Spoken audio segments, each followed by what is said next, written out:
Bonjour à toutes et à tous, vous accompagnez des personnes atteintes de douleurs chroniques, soyez les bienvenus dans cette vidéo. Je vais vous parler de la meilleure position à adopter lorsque votre consultant a vraiment très mal. Vous pouvez vous abonner à ces vidéos. Pour ce faire, cliquez sur le lien qui figure dans la description de la vidéo et vous allez ainsi pouvoir recevoir toutes mes vidéos gratuitement. Je suis David Vigneron, infirmier diplômé d'État, formateur en hypnose spécialisé dans la prise en charge de la douleur chronique. Alors, vous le savez bien, quand on accompagne des personnes douloureuses chroniques, eh bien, c'est quelque chose de très compliqué. Je vous rappelle que la douleur chronique, on parle de syndrome douloureux chronique, c'est donc bel et bien une maladie, en tout cas considérée en tant que telle par la médecine. Et donc, c'est pas si évident de prendre en charge, d'autant plus que selon la définition et en plus pragmatiquement, vous le voyez sur le terrain, la douleur est présente depuis plus de 3 à 6 mois et est susceptible d'affecter de façon péjorative le comportement et le bien-être de votre consultant. Donc c'est pas simple et dans cette vidéo je tiens alors à vous donner une astuce, une technique, vous appelez ça comme vous voulez, peu importe, qui va vous permettre d'accompagner encore plus efficacement vos consultants qui viennent vous voir pour des douleurs chroniques.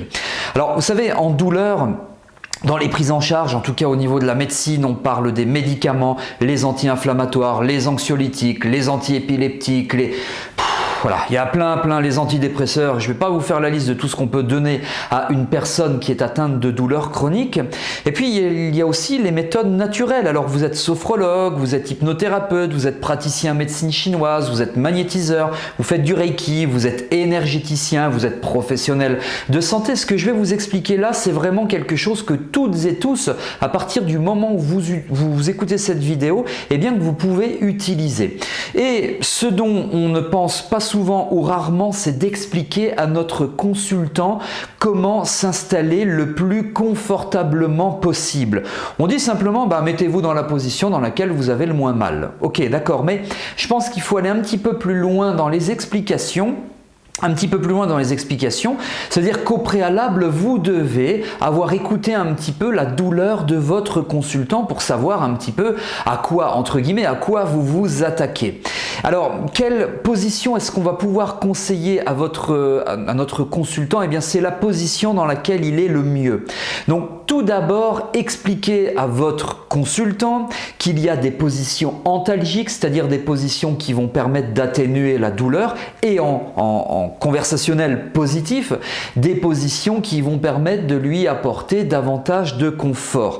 Quelle est cette position? Eh bien, monsieur, madame, cherchez-la. Vous allez tester, ça peut être demi-assis, ça peut être allongé complètement, ça peut être sur le côté, ça peut être sur le côté en position fétale, ça peut être les jambes en l'air, ça peut être une seule jambe en l'air, ça peut être un coussin derrière la nuque, etc. Donc, incitez vraiment votre consultant à trouver quelle est la position qui va lui apporter davantage de confort. Il doit chercher, ça peut prendre 5 minutes, 10 minutes, une journée, 2 jours, 3 jours, 4, 5 jours, 1 mois, 2 mois, peu importe, mais il doit vraiment chercher. Alors idéalement, vous vous en doutez, quand il va chercher quelle est la position la plus confortable pour lui, c'est en général sur un pic douloureux, ce qu'on appelle un pic hyperalgique, c'est-à-dire un moment où la douleur est vraiment insupportable. C'est quand même, entre guillemets, l'idéal pour qu'il puisse trouver quelle est la position qui pour lui est antalgique. En tout cas, il me semble que c'est vraiment primordial. Moi, j'ai accompagné des milliers de personnes atteintes de douleurs chroniques, mais aussi des personnes qui sont atteintes de douleurs aiguës, par exemple au retour de bloc opératoire, ou en situation d'urgence, etc. Et croyez-moi que quand on accompagne le consultant, le patient, la victime, peu importe comment on appelle la personne qui vient nous voir ou la personne qu'on s'occupe, eh bien quand on prend en charge cette douleur en proposant au consultant de trouver la meilleure position qui soit, on a fait peut-être 20% du boulot. Alors vous allez me dire, c'est que 20%, il reste encore 80%. Oui, mais moi je me focalise sur le fait qu'on a déjà fait 20% du boulot et donc le travail commence. Donc la position antalgique, c'est vraiment fondamental. Accompagnez votre consultant, éduquez-le. Je parle d'éducation parce qu'on parle tout simplement d'éducation thérapeutique. Ça veut dire quoi? Et j'en ai parlé il y a quelques minutes dès le début de cette vidéo. Ça veut dire que vous devez, vous praticiens, avoir réalisé une anamnèse complète en ce qui concerne la douleur en continu, la douleur H24, même si, ok, c'est pas forcément toujours de la douleur H24, mais également les pics douloureux, ces fameux pics hyperalgiques dont je vous parlais il y a quelques instants de cela. Votre anamnèse, elle doit être complète, elle doit être précise, elle doit être fidèle à ce que votre consultant vous explique, mais aussi votre consultant doit être capable de vous expliquer comment est le ressenti lié à la douleur selon ce qui caractérise la douleur par rapport aux différentes composantes. On aura l'occasion de parler des différentes composantes dans une prochaine vidéo. Donc votre anamnèse, elle doit être vraiment au top, parce que si votre anamnèse n'est pas au top, forcément votre accompagnement ne sera pas au top, bien évidemment, vous vous en doutez. Mais comment expliquer à un consultant qu'il doit adopter une bonne position si vous n'avez pas appréhendé un minimum la douleur? Comment est cette douleur sans pour autant se mettre à la place de votre consultant parce que vous n'avez pas de douleur, ou en tout cas pas le même type de douleur que vos consultants? Alors vous allez me dire, d'accord, c'est très bien, mais comment faire pour mener une anamnèse la plus précise et la plus complète possible? Et je vous ai dit tout à l'heure, c'est souvent par rapport au pic hyperalgique qu'on va s'intéresser à cette fameuse position antalgique.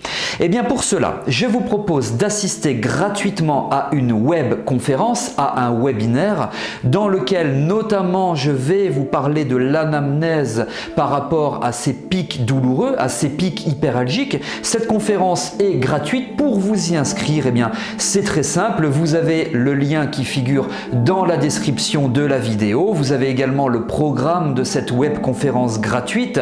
Donc, je vous incite fortement à vous inscrire à cette web conférence. Vous allez voir, on va parler d'énormément de choses. Je vais également vous expliquer comment atteindre 95% de réussite lorsque vous accompagnez un patient atteint, un consultant atteint de douleurs chroniques. Donc, inscrivez-vous à cette web conférence. Ça fera vraiment plaisir de pouvoir partager avec vous et de pouvoir répondre à vos questions. Et si cette vidéo vous a plu, eh bien vous pouvez liker, vous pouvez la partager. Quant à moi, je vous remercie d'avoir suivi cette vidéo. Je vous dis à très bientôt dans la web conférence, mais aussi à très bientôt dans de prochaines vidéos. À bientôt.